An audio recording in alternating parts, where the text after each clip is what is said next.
A very good morning, good afternoon, and good evening, wherever you are joining us from.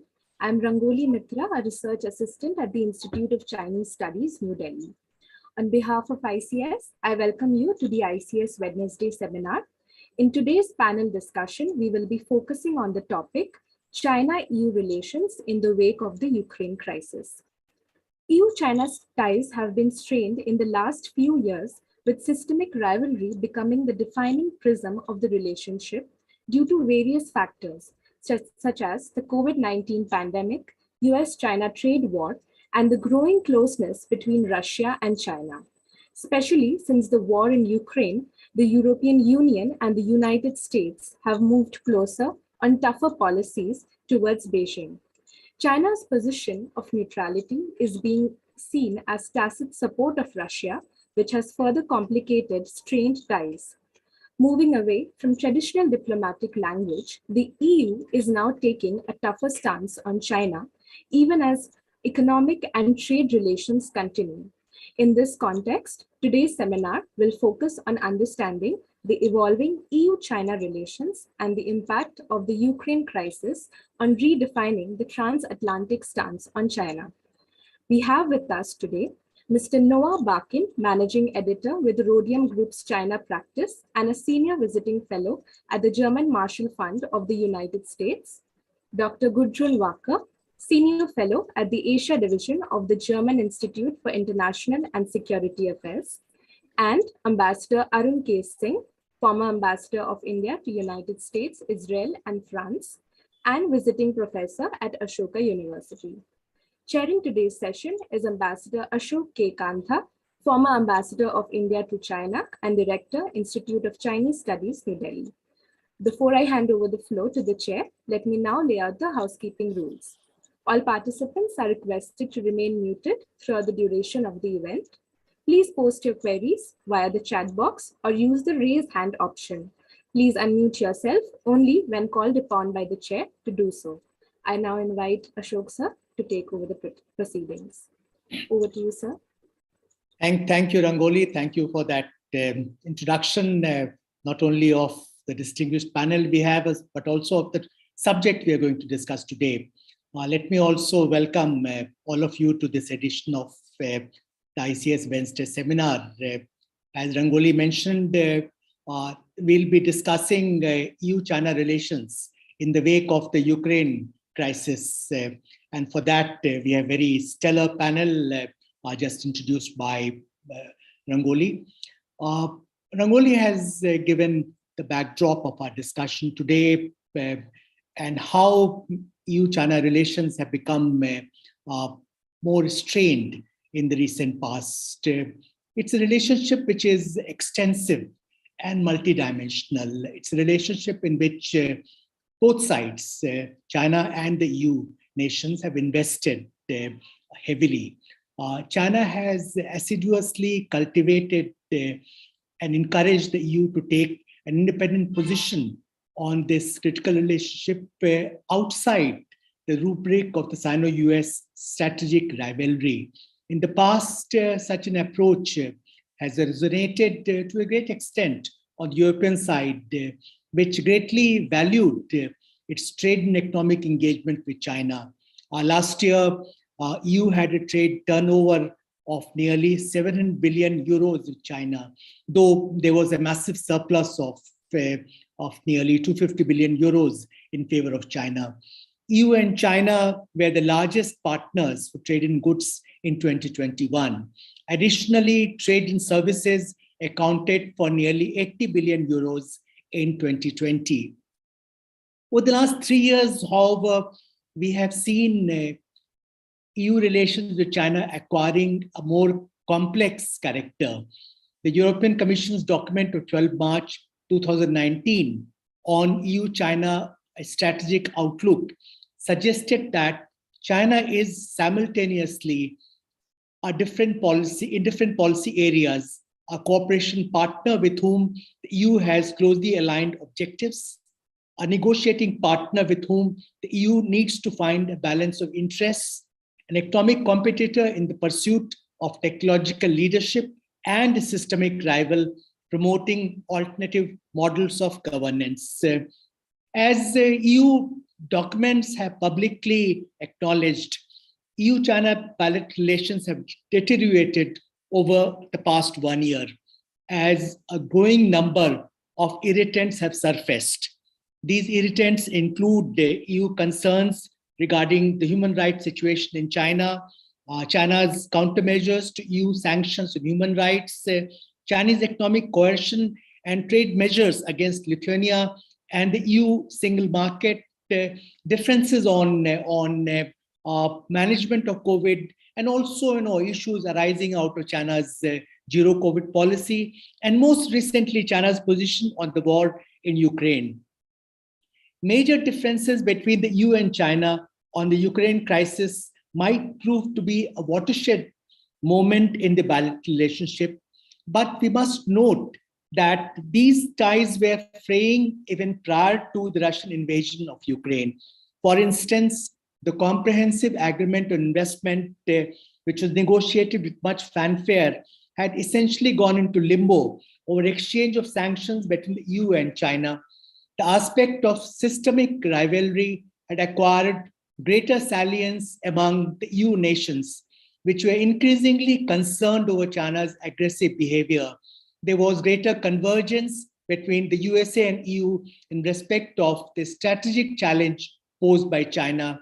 The EU had come out with its own Indo-Pacific strategy, even though the whole construct of Indo-Pacific was regarded and is regarded by China as part of the US-led design to contain the rise of China. The Russian invasion of Ukraine is being regarded as a defining moment by the EU, as the EU-China summit meeting on 1st April brought out very clearly. The two sides are not quite on the same page on this issue. Despite its professed neutrality, China has quietly blamed the USA, NATO, and the West for the origins of the crisis and has strongly opposed the West-led sanctions against Russia. At the summit meeting, President Xi Jinping and Premier Li Keqiang of China downplayed the Ukraine crisis and encouraged the EU to take an independent position on China, essentially seeking to drive a wedge between the USA and Europe. In today's panel discussion, we'll try to understand the dynamics and trajectory of the EU-China relationship and assess how it has been impacted by the Ukraine crisis. We'll also seek to examine to what extent EU continues to deal with China simultaneously as a partner for cooperation and negotiation, an economic competitor, and a systemic rival. Is EU still disinclined to engage in a policy of containment vis-a-vis China and seek deeper and more balanced engagement with it, notwithstanding its concerns and apprehensions regarding aspects of Chinese behavior? Where do the EU nations situate themselves in the escalating strategic rivalry between the USA and China? These are some of the many questions we will request our distinguished panel to address. I will begin by inviting Mr. Noah Barkin, Managing Editor, China Practice, Rhodium Group, and Senior Visiting Fellow, German Marshall Fund of United States, to make his opening remarks. I'll request Noah to speak for about 10-12 minutes, and then we'll have presentations by Dr. Gudrun Walker and Ambassador Arun Singh. Over to you, Noah. Well, Ashok, thank you so much for the introduction, and thank you to everyone at ICS for the invitation and the opportunity to talk today about Europe-China relations. I agreed with Gudrun that I would start off by providing some context around how EU-China relations have developed in recent years.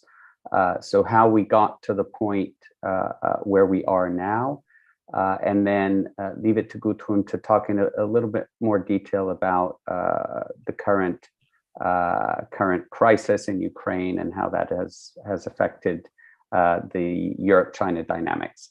I think the first point I would make is that Europe's position, as Ashok indicated in his opening remarks, has been position on China has been hardening for, I would say, more than 5 years now. This has been a gradual shift, but a clear one-way directional shift, which I would break down into three phases. The first phase between 2015 and 2018, where concerns were driven mainly by economic factors.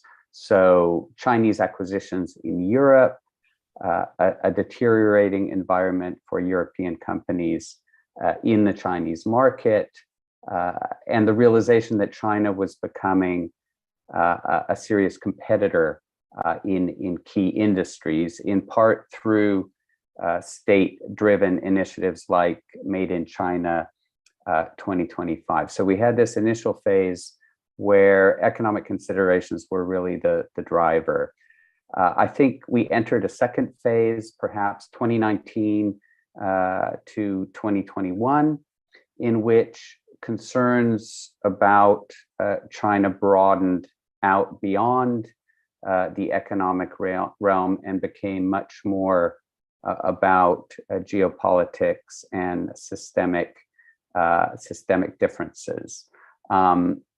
This was a result of China's crackdown in Hong Kong, increasing revelations about China's what China was doing in the western region of Xinjiang, and also very much the sort of the aggressive diplomacy that we saw from Beijing during the COVID-19 pandemic. So spreading of disinformation about the origins of the virus, some wolf warrior ambassadors here in Europe who took a quite belligerent tone to their host countries, and of course last year this was accentuated by the exchange of sanctions in March of 2021, the China's sanctioning of EU lawmakers, which put the bilateral investment agreement between the EU and China in the deep freeze, and the towards the end of last year, the China's implementation of what was essentially a trade embargo against Lithuania for embracing closer ties to Taiwan. So all of this changed how China was viewed in Europe. Its image took a serious hit. And I would say that this was very much a bottom-up a phenomenon. So it was not driven necessarily by the political leaders in the big European capitals, but rather by the technocrats in the ministries, by parliamentarians, by the think tanks, by the media, civil society. In fact, the political leaders in Europe were often resisting this trend. We saw this here in Germany with the debate over 5G, and then the debate over the EU-China investment agreement. On both of these issues, the former German Chancellor Angela Merkel did not get her way. She suffered setbacks. And this, I think, was a sign of how the political space for engagement with China had shrunk significantly over the past years. I think the third phase was really the war in Ukraine, and China's embrace of Russian narratives about who is to blame for the war, its reluctance to play an active role in bringing about a ceasefire, refusal to condemn Putin, and also this joint declaration on February 4th, which during Putin's visit to China for the Winter Olympics, promising no limits cooperation between Beijing and Moscow. So all this has meant that the idea of China as a a geopolitical rival is very much taking hold in Europe. I think we're going to hear a lot less about partnership with China over the coming years, despite, as Ashok mentioned, a very close economic relationship. I think we're going to hear less about this than we have in past years. We're maybe a few final comments before I pass to the next speaker. We're also seeing the beginning of a broader debate about strategic dependencies in Europe. So one of the main messages from Russia's war in Ukraine was that business ties with a geopolitical competitor can blow up overnight with huge economic costs. We've seen European companies pulling out of Russia en masse over the past months. Now, the economic damage, of course, from some sort of rupture with China over Taiwan, for example, would be far greater than what we are seeing now with Russia. So this is a very deep economic relationship. But we are seeing the beginning of a broader debate, which I think is going to gain steam over the coming years about risk mitigation, diversification, resilience vis-a-vis China. So I will stop there and pass it back to Ashok or Arun. Thank you very much, Noah, for setting the stage for our discussion by giving the background on how relations between EU and China has evolved over the last 5 years in particular, how from economic concerns there has been shift towards a greater focus on geopolitical apprehensions vis-a-vis China, and what happened post Russian invasion of Ukraine. Thanks for that backdrop. Now we move to our next speaker, Dr. Gudrun Walker. As you know, she is senior fellow with German Institute for International and Security Affairs, someone who has been part of ICS deliberations in the past as well. Welcome back, Gudrun. Thank you very much for the kind introduction and for inviting me. As I said earlier, I always like to spar with Indian partners. And I think that the moderator and Noah have set the scene brilliantly. I wanted to start with a preliminary remark and then address three dimensions of the EU-China relationship. And my preliminary remark is that I think it should be noted in India what a shock Russia's aggression in Ukraine is for Europeans, because, to call it the Ukraine crisis is a euphemism from our perspective. This is a war of aggression that was unprovoked, that is in breach of international law. And it's also sort of the end of what we believed to be the European security architecture after the end of the Cold War. So this has completely broken down.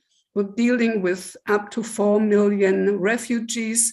So you can imagine that this has changed the thinking quite a bit. But I agree with Noah that most of the changes we have seen in EU-China relations predate the war in Ukraine. So he listed the three phases, and I want to address three specific areas. One is the transatlantic relationship and China, then the 16+1 format, because this was a thing that the EU always was a little bit concerned about, and finally the Indo-Pacific strategy. And I think except for the last one, All these changes were underway already before the war in Ukraine, but they have been accelerated and intensified, if you will. In the case of the Indo-Pacific strategy, the war in Ukraine will also be a challenge for the EU to handle, because it will be a strain on the financial resources and the military resources, which will then not be there to really pursue the Indo-Pacific strategy, if you will. So let me start with the transatlantic relations. I think when Joe Biden came into office, the Europeans were really ready to, for repairing the transatlantic relationship that was damaged under Donald Trump. But even under Donald Trump, there were already consultations on China going on at the working level, although the general atmosphere between the US and the European Union was pretty bad. But since Biden took office, we have stepped up coordination between the EU and the US with respect to China. Examples are the Trade and Technology Council. There is also now the announcement of an EU-India Trade and Technology Council. But I think China is looming large in the EU-US format. Then there are also direct consultations on the topic of China and on the Indo-Pacific. Now, as was already mentioned, the Chinese response to Russia's invasion of Ukraine was not only to adopt the narrative of Russia, but also to actively promote it, for example, in Southeast Asia. So basically, China does not only blame mainly the US, because in the eyes of China, the EU and NATO are basically puppets of the United States. And it actively promotes this kind of narrative, including, Ukraine wanting to develop weapons of mass destruction, etc., in the broader region, not only in China. But it also sticks to the sanctions so far as we know. I think the European position, you can see how much it hardened at the summit in April. The best thing you can say about this EU-China summit was that it took place at all. And the Europeans really insisted that China uses its influence, the limitless cooperation and friendship between Russia and China, and the good relationship, some people even call it a bromance, between Xi Jinping and Putin, to use this influence to push Russia, even if it's quiet diplomacy or whatever. But on the Chinese side, there was no budging. And I think this has to do with the fact that China has started to see every relationship through the lens of the US-China strategic rivalry. So, all other countries basically fall into some kind of slot. Either they are in the fold of the United States, or they are still with China, or they are somewhere in between, but everything is seen through this lens. And so in a way, we have a stalemate now, because the Chinese always praise the European Union if it talks about strategic autonomy, but we have to be careful, because this is only an instrument to drive a wedge into transatlantic relations. On the second issue of the 16+1, I think we can basically say that this format has run its course. At least among most of the member states of the EU in this format. These are all Eastern European countries. And again, we can see that this started before the war in Ukraine, but of course it was really, it took another dimension when Russia invaded Ukraine and China took this, what they call neutral stance. Before that, some years ago, there were already joint maneuvers of the Russian and the Chinese Navy in the Baltic Sea. And this is when, for example, Poland and the Baltic states out of a sudden woke up and said, what is this all about?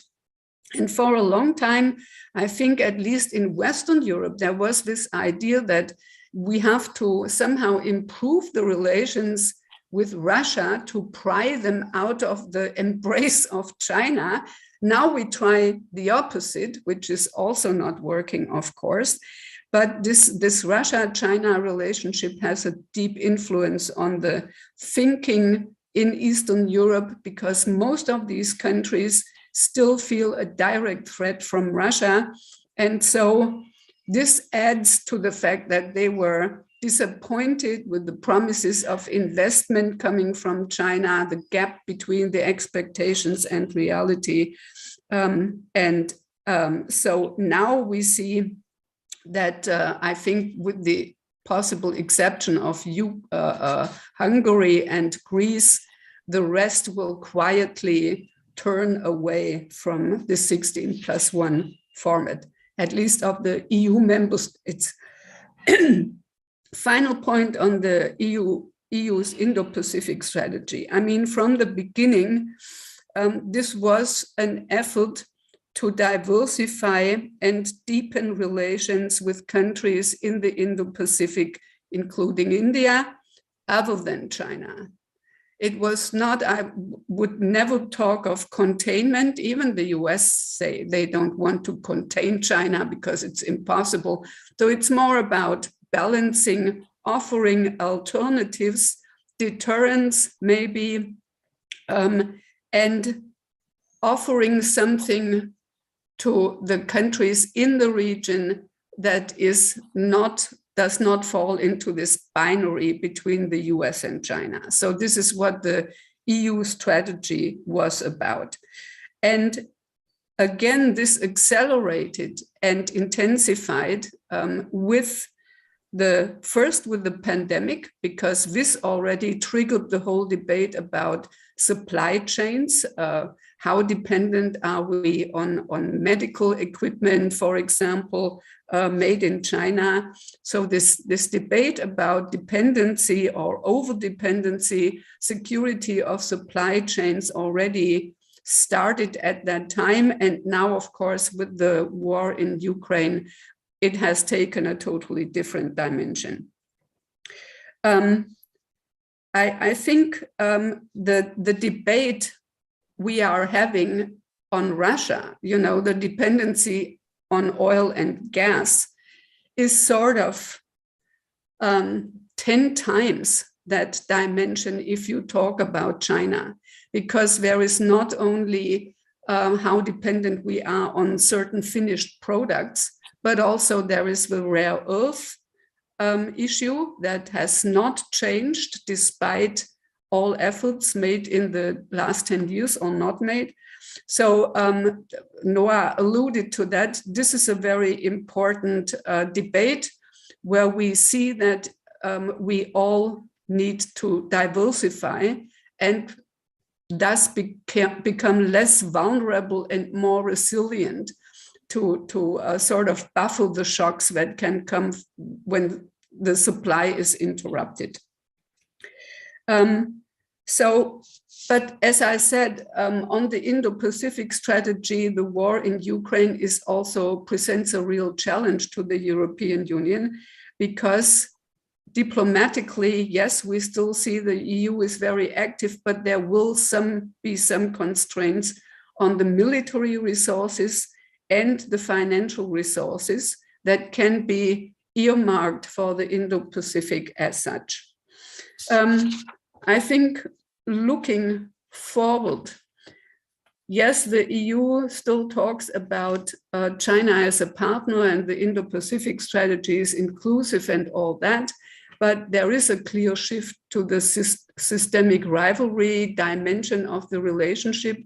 And it's almost like a desperate effort to talk about climate change and maybe non-proliferation, disarmament, Iran. So we are basically looking for the last pieces where cooperation with China is still possible and where we can still create a positive agenda, and also think it's very necessary to do that. The problem is, of course, that if you militarize and instrumentalize not only the economic relationship, but also other aspects of the relationship, and say, if you don't do this, we will not cooperate on that, then you're in a different ballgame. So my hopes for a positive agenda are shrinking very much, and we are really at the moment at a stalemate.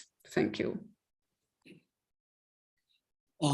Thank you very much, Gudrun, for that presentation, for bringing out very clearly that the hardening of positions in EU vis-a-vis China, which was much in evidence even prior to COVID, and more recently the Russian aggression against Ukraine.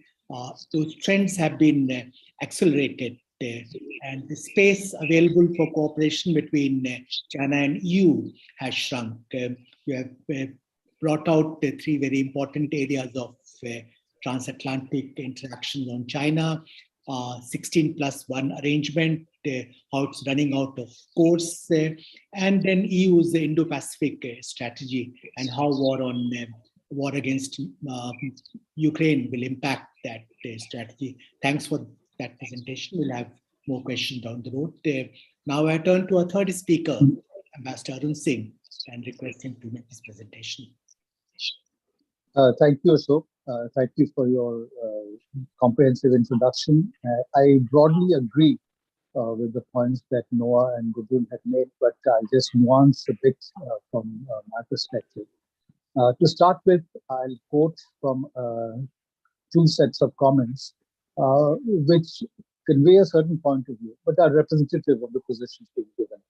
So President Xi, after his conversation with Chancellor Scholz on 9th May, it was put out by the Chinese side that President Xi said, Europe should grasp its security in its own hands. China supports Europe's strategic autonomy. The China-EU relationship is not dependent on or subject to any third party. Now, clearly conveying the concern about the growing coordination and convergence between Europe and the US, now including on the Indo-Pacific, which is certainly something of concern to the Chinese.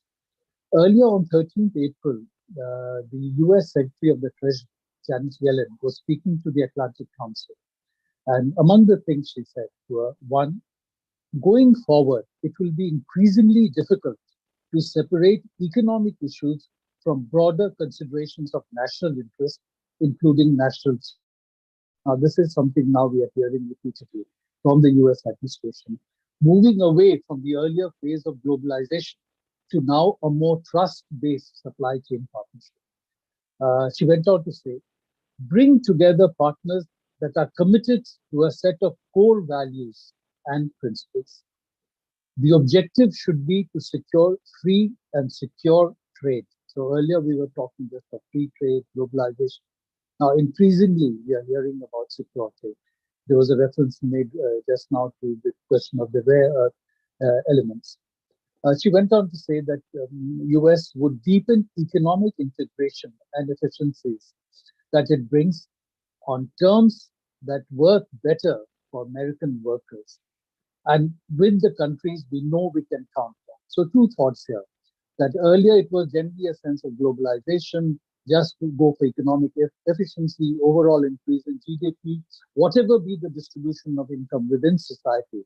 But since the Trump phenomenon, and as Biden has come in, increasingly it is being articulated that trade has to take into account also the interests of the workers, not just the overall GDP. And that's how the new trade relationship would be structured, and then build it with countries whose partnership we can rely on. And clearly that's conveying a message of concern related to China and certainly also related to Russia. And finally, she went on to say, US favors the friend-shoring of supply chains, building a network of plurilateral trade arrangements, keeping this in mind. And you saw just the other day that the US has unveiled the new Indo-Pacific economic framework, trying to bring out a new set of relationships in the broader Indo-Pacific, since it had opted out of the TPP and certainly sees RCEP as something that is led by China. Now, looking back, for a long time, I felt that EU was essentially looking at China from the trade and economic perspective. And they were letting the strategic dimensions of the China challenge to be handled essentially by the US. When I was serving in Europe between 2013 and 15, when I looked closely at Germany, at France, their leaders were making a large number of visits to China. And the whole focus was just improve the economic engagement. When the Chinese from time to time sanctioned different European countries, Norway for certain Nobel Prize that they had given, UK when they had met the Dalai Lama, France for something similar, they didn't push back on China. And the whole effort from these countries was somehow to move to try and appease China. And David Cameron himself at one stage had boasted that he was able to move away from the earlier sanctions because they wanted to get the Chinese involved in a nuclear project, nuclear power project in the UK. And also they wanted to see if they could make London the center for renminbi trading in Europe and in the global context. So that was the whole approach. In the case of France, they had 1 million Chinese tourists every year, spending more than €1 billion. And a significant part of employment in France and GDP is generated by the tourism sector. So those were the dependencies. But I think since the time of the Trump administration, when they started speaking more about the Indo-Pacific, strategizing in that framework, coming out more forcefully against China, including on trade and economic practices. And there was a signal then, contrary to what we see now, that the US would be shifting its focus away from Europe towards China, towards the Indo-Pacific. That in Europe, there was a realization that they needed to focus also in the Indo-Pacific if they wanted to remain relevant to US strategies. Because Trump was signaling that he was finding Europe and NATO to be a burden on the US. And instead, he wanted to shift resources to dealing with the challenge from China. Now, the Europeans wanted to keep the US engaged also in Europe. And so their signal was that, look, we would be useful to you also in terms of your Indo-Pacific strategy. So suddenly we had Germany coming out with the Indo-Pacific strategy, France coming out with the Indo-Pacific, Netherlands with the Indo-Pacific, EU comes out with the Indo-Pacific strategy. NATO in its Agenda 2030 starts talking about that in the Agenda 2030, there would be something also related to the Indo-Pacific. Germany sent some ships into the Indo-Pacific region. Britain sent some ships, and the French, of course, have been sending ships from time to time. So there, the concern among the Europeans was to keep the US also anchored in Europe, to show to the US that they would be useful for US strategies in the Indo-Pacific. So that was how some of the debates started shifting. And you see China being referred to also, as Dua mentioned, their systemic threat. And I think there was also now a realization. For a long time, many in Europe saw Russia as a more immediate challenge. China is something distinct. But there was a realization that China has reached Europe. China had now a physical presence in many ports in Europe, either lease or through various other investments. China had reached Europe through the Arctic and through the sailings that had begun. China had reached Europe in a significant way through a rail and freight linkage through Russia. And there were a large number of freight trains coming to China, from China to Europe through Russia, bringing in trade and other commodities. And of course, that is now going to be disrupted with some of the restrictions that have been placed on movement through Russia.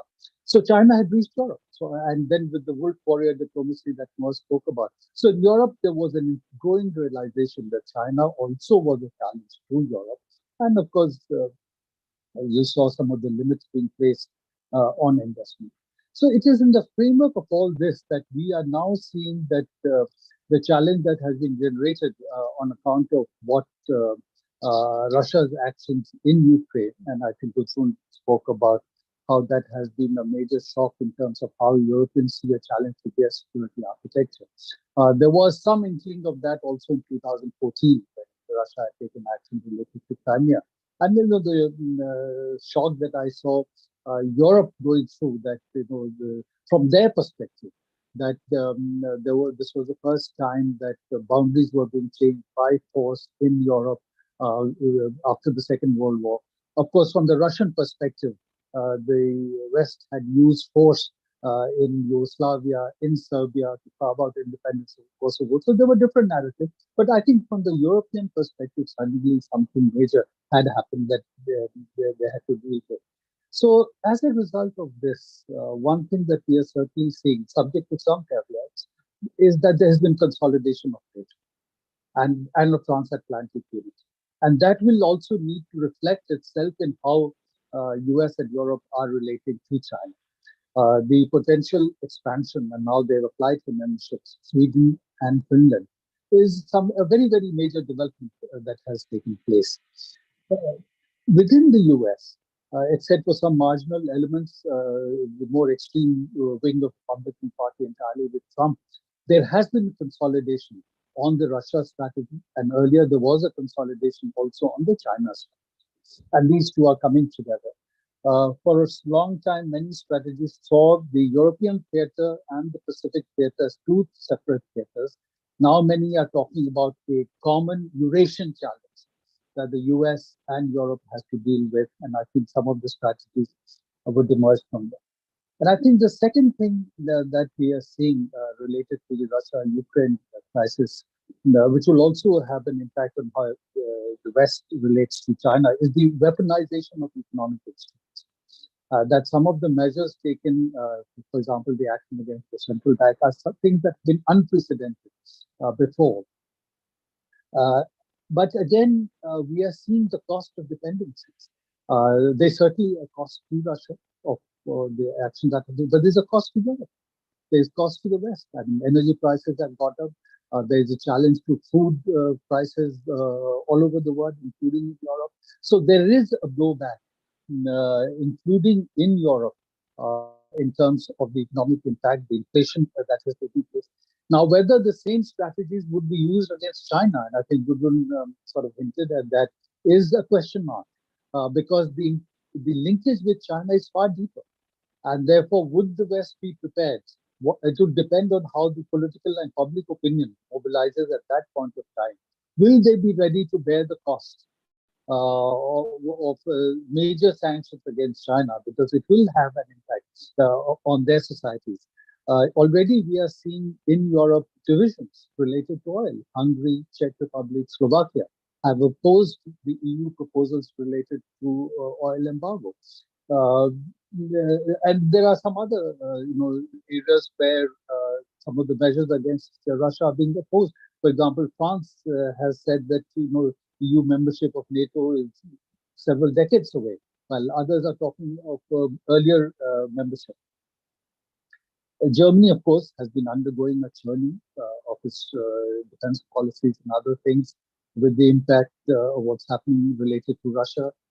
How it will impact on China is again something we'll have to watch.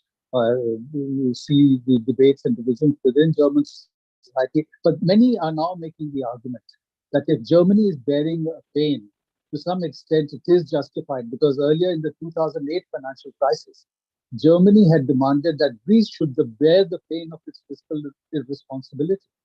And now people are demanding that Germany should bear the pain of its strategic irresponsibility in terms of the dependencies that some of its earlier governments had built up with Russia. So that's the kind of argument that is being made there. But I think clearly we are seeing that the corporate sector, also because of the reputational damage that it sees to itself, and because in some cases the pressure from employees is responding on its own, separate from the government demands in terms of how they pulled out from Russia. Now, how it will impact on China, something remains to be seen.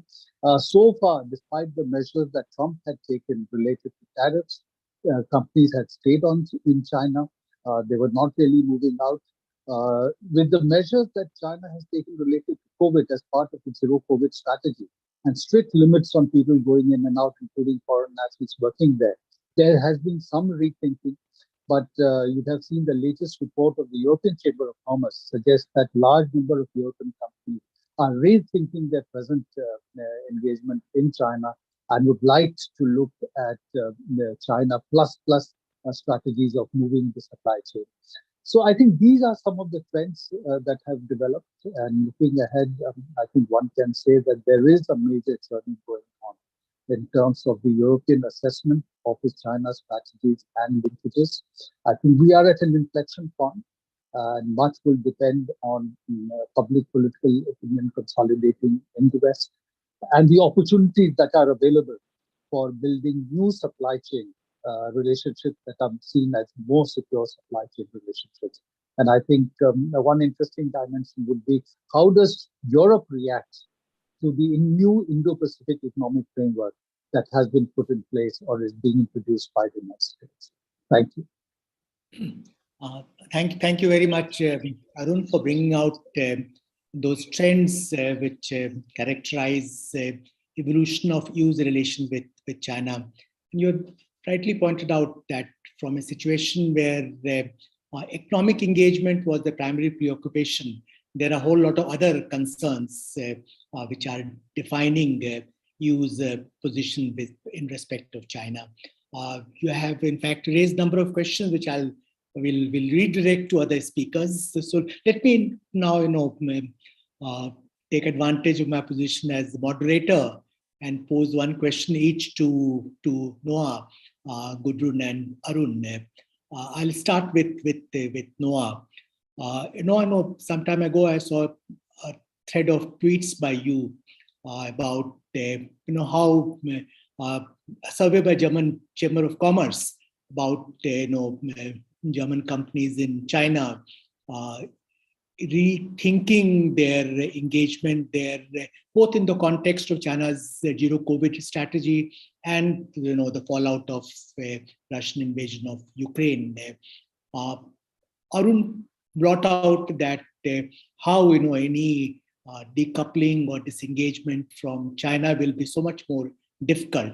What is your assessment of that? How realistic or real is the possibility of European companies, either disengaging from China or looking at China +1 or plus strategy? Yes, that's a big question, Ashok. Thanks for that. I guess my first comment would be that I really hate the term decoupling because I think it's become a bit of a straw man.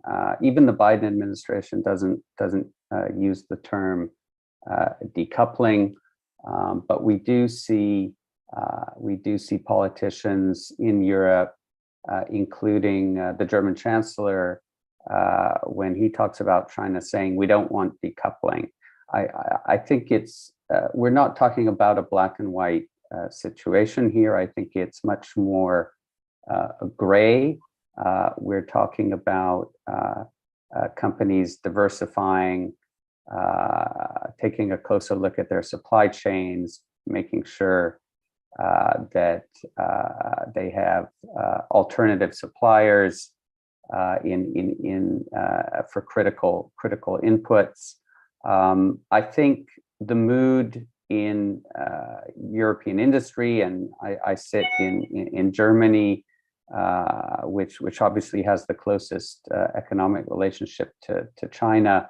I think the mood is shifting. That doesn't mean that there aren't some big German companies who have invested billions in China over the past decades, who are very keen to get out the message that Russia is not China, China is not Russia. I think, but overall, I think we are seeing a shift, a gradual shift, and I think Ukraine is playing a big role there, but also China's the economic environment in China, the zero COVID policies, which have been hugely disruptive, and also the the growing state role in the economy. It's becoming more difficult, I think, for many foreign businesses to operate in China. I think many face tougher competition from Chinese domestic companies. So I think there is a rethinking going on. But again, I don't think we're talking about a sort of sudden divestment from China. I think it's about a rebalancing, and where do you put the next investments? Are they going to be in China, or are they going to be perhaps elsewhere in Asia? I think we are seeing an increasing push, which has been underway for a little while now, towards producing in China for China. So companies which may have entered China decades ago in order to produce goods for the rest of Asia, are increasingly moving towards a model where they're producing in China for China and producing for the rest of Asia elsewhere. So that may be in Southeast Asia, it could be in India.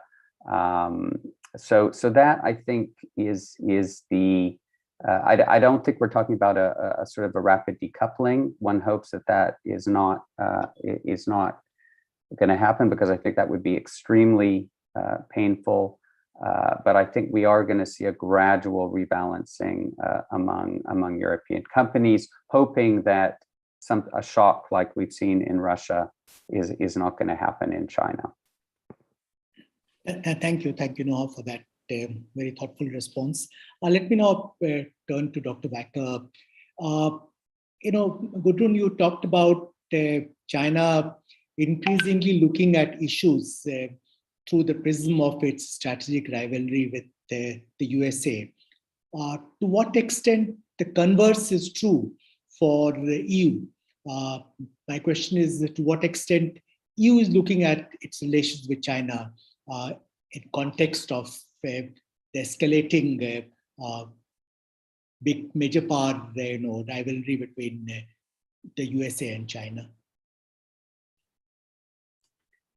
Let me start by saying that, if you look back 20 years, the EU has always looked at China at the bilateral level, and then at the level of global issues, like climate change, like non-proliferation, but it ignored the regional dimension, which for the US is the first entry point, so to speak. If the US looks at China, it's through the lens, first of all, of the region. Therefore, I think that it's a good thing that we finally, with this Indo-Pacific strategy, we are forced to look at China also through this regional dimension, so to speak. And that's probably the good thing about sending a frigate to the region, to hear from other countries in the region where their concerns with China are, which has been largely ignored by the Europeans so far. I think if you look at the German Indo-Pacific paper, for example, it's quite clear that it does not want to see a bipolar world order.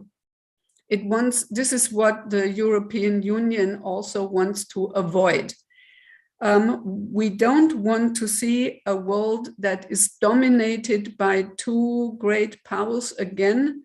So the whole gist of this Indo-Pacific strategy is to offer alternatives, because there is one aspect that the European Union does not share with the United States, and that's the battle for supremacy, if you will, that we need to, we cannot allow China to be number one in technological developments, etc. this is not what the EU competition with China is about. So there is a great power dimension of the strategic rivalry between the US and China that the Europeans, I believe, do not share.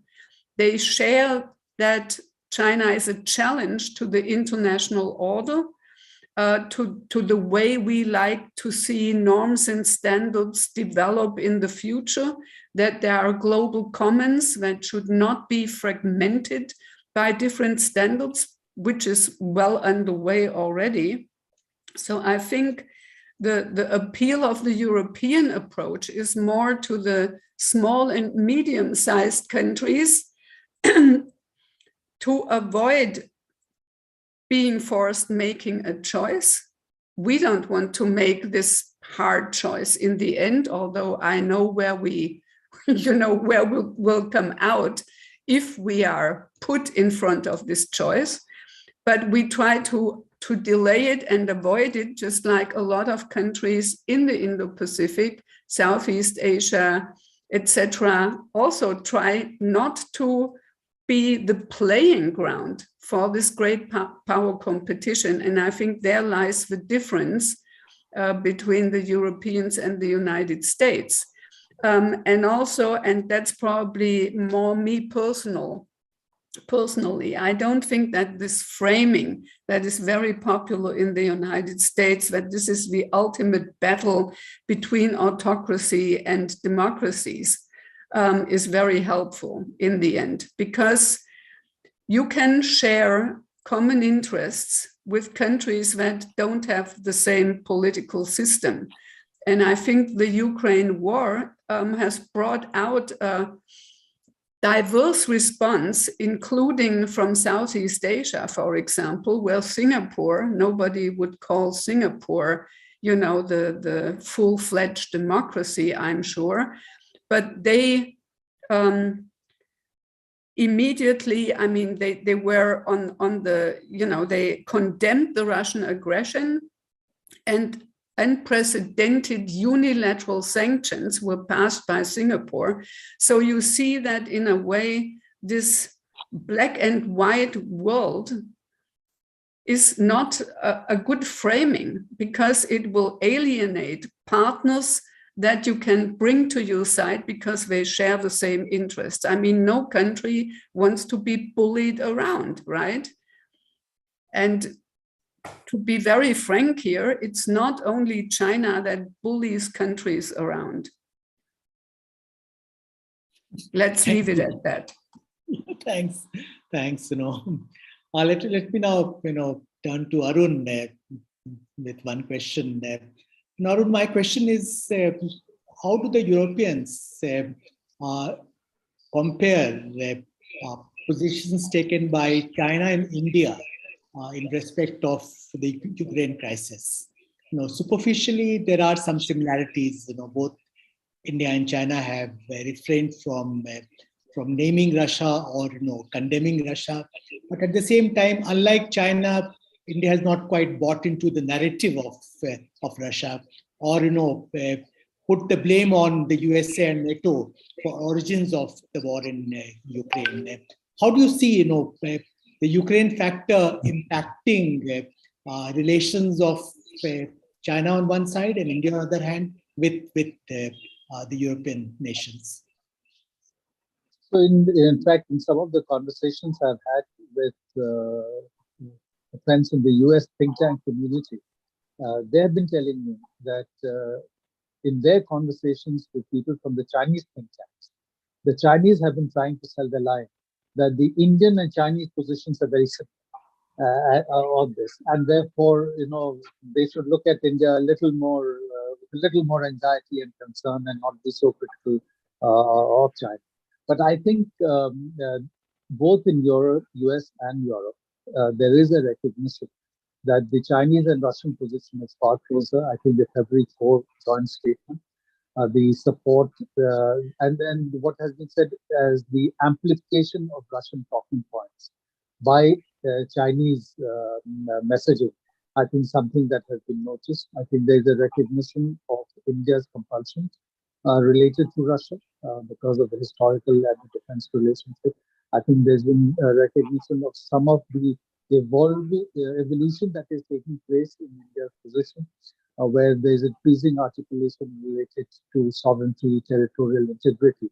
So I think neither in the US nor in China do they really see that the Chinese and Indian positions are the same. They recognize the difference that is there. Thanks, Arun. Now let's turn to questions in the chat box. We have quite a few questions in the chat box.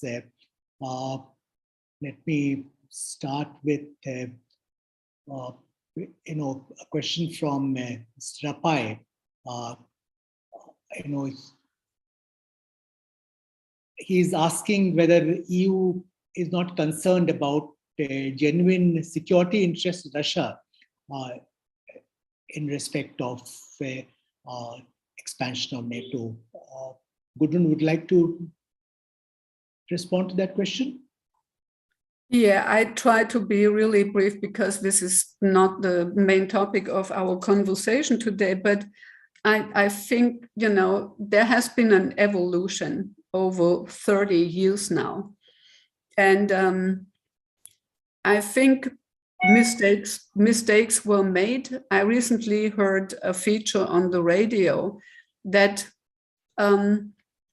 went through the whole process after the Cold War and how close Russia actually got to joining NATO at one point. There were Russian ideas about this security area going from, Lisbon to Vladivostok. And I think in a way that we had a construction that we believed would be stable. And this is, yes, NATO is not inclusive, did not allow Russia to become a member, although they never formally asked to become a member. But there were talks about this. But we had the Russia-NATO Council. Only the problem is that every time there was a crisis with Russia, this council failed to address the issue. And then we have the Oecd, which was the result of the CSCE in Helsinki. This is an inclusive organization where all the former member states or republics of the Soviet Union became members and are represented. But this is not very effective or has become less effective over time. So in a way, we had a security architecture that looked pretty stable. And yes, we are concerned about, Russian security needs, but this is all a matter of perception. And NATO enlargement did not mean that there is a threat to Russia from NATO, because NATO is a defensive organization that only swings into action if one of the NATO members is invaded or attacked or whatever. And you see that Article 5, which is actually saying this, was only invoked one time. And this was after September 11 in the United States. This was seen as an attack of a NATO member by a third country, Afghanistan harboring the terrorists who did the September 11 attacks. And so Article 5 was invoked. That's the only example. NATO is a defensive alliance, not an offensive alliance that ventures out to, conquer other countries, and never threatened Russia. But the Russian perception is a different one. And I would like to ask, if you buy the Russian narrative that they were threatened by NATO in a way that left them no other way out, would you buy the same argument from the Chinese if they say we feel pressured and coerced and encircled by the Quad in such a way that we don't see any other way out? No, you would not buy that argument, because the Quad is not directly threatening China, although it's very much about China. That's the best answer I can give. Thanks, Gudrun. Let me turn to some other questions in the chat box. There are a couple of questions, Apurvaraj, which I'll direct to Noah. I think you have already answered, part of that question. That is, trade disengagement or economic sort of disengagement from China. But this is specifically about conflict situation vis-a-vis China, perhaps, in respect of Taiwan, for instance. Do you think European countries will be inclined to take recourse to kind of sanctions they have imposed against Russia? I mean, this is the question. And related question is whether individual countries will take their own separate positions based on their economic interests at stake with China, or will there be a common EU position? Yeah, good questions. I think on the Taiwan question or economic disengagement from China, we're at the very beginning of this discussion in Europe. I think it's going to be a topic that really dominates the discussion over the coming year, because I know that the United States is very concerned about Taiwan. The US and EU had a discussion about Taiwan at their dialogue on China. This is at the end of April, not the TTC, which is not China focused, but there's a separate dialogue on China between Washington and Brussels. Taiwan was a major agenda point there. But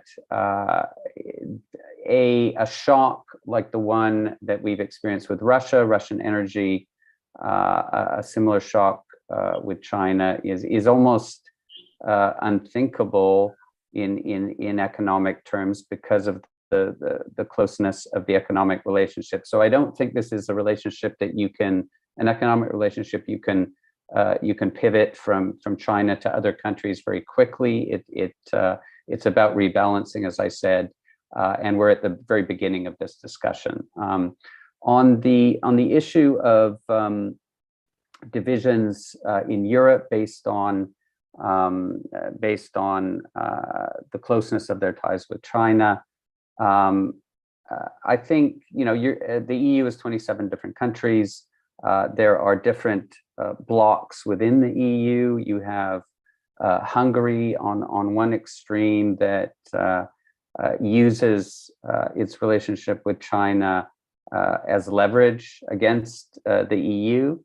And then you have at the other extreme a country like Lithuania, who has pursued a much more openly critical policy, embracing closer ties with Taiwan, leaving the 17+1 format. And then you have other countries in between. And I think Germany is absolutely vital in this regard in terms of forging a common European approach, because Germany has the closest economic relationship with China. I think if Germany moves, then a lot of other countries follow.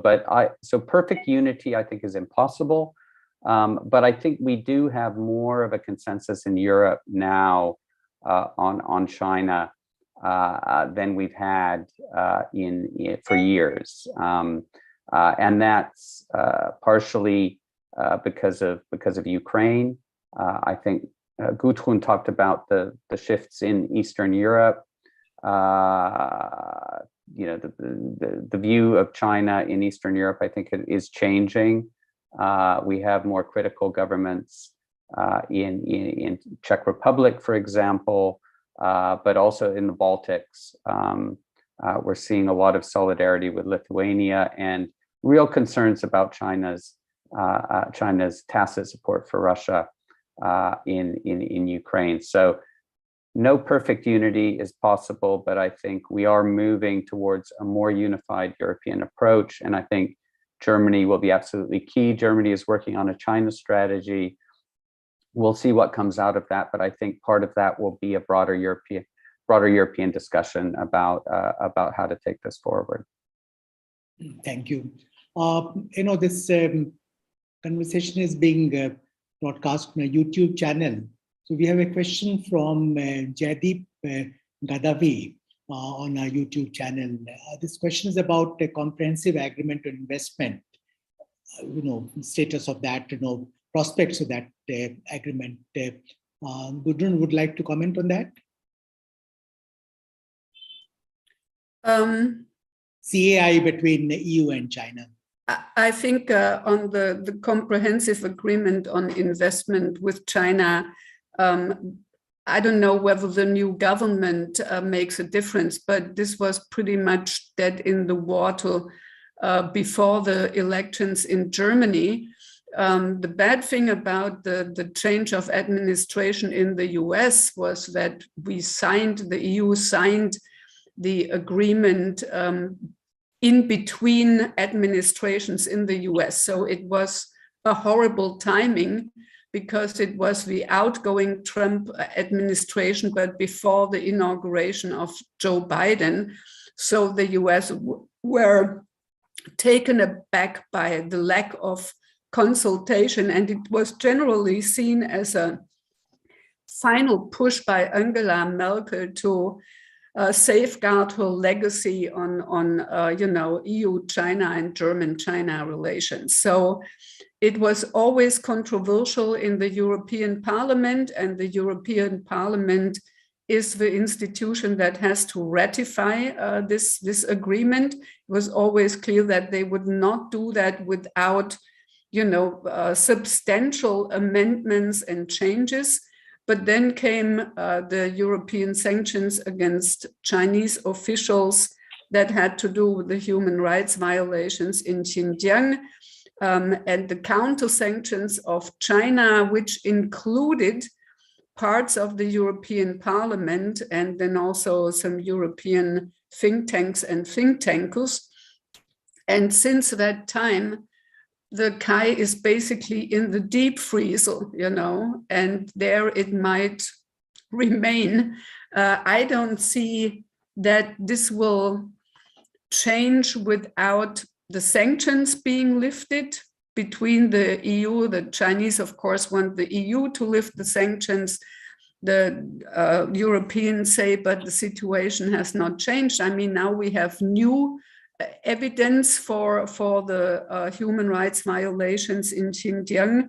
There is a new report out.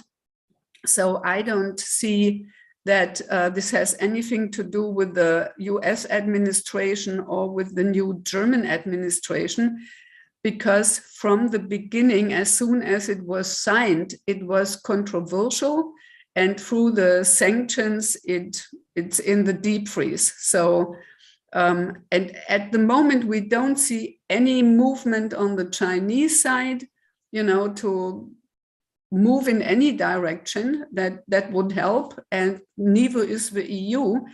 And some people even argue, because this agreement has been negotiated for 7 years, that it was outdated already at the time when it was signed, because it doesn't take into account a lot of new developments that took place in China. So I would say it's probably still in the emergency room, not yet in the morgue, but it's probably being wheeled to the morgue as we speak. Well, that's well put. Well, we are running out of time, so we'll just take one more question. It's from Nuno Miranda. Question, maybe we'll ask Noah to respond to this question. It talks about China practicing unfair trade relations with EU, imbalanced trade with a massive trade surplus in favor of China, embargo against imports of goods from Lithuania, problems being faced by European companies in accessing Chinese market. Question is, when will the breaking point reach for EU? Well, the EU has been responding to this for some time. I think one of our other speakers discussed the defensive toolbox that the EU has been putting together in recent years. There's a foreign subsidies instrument which is in the pipeline.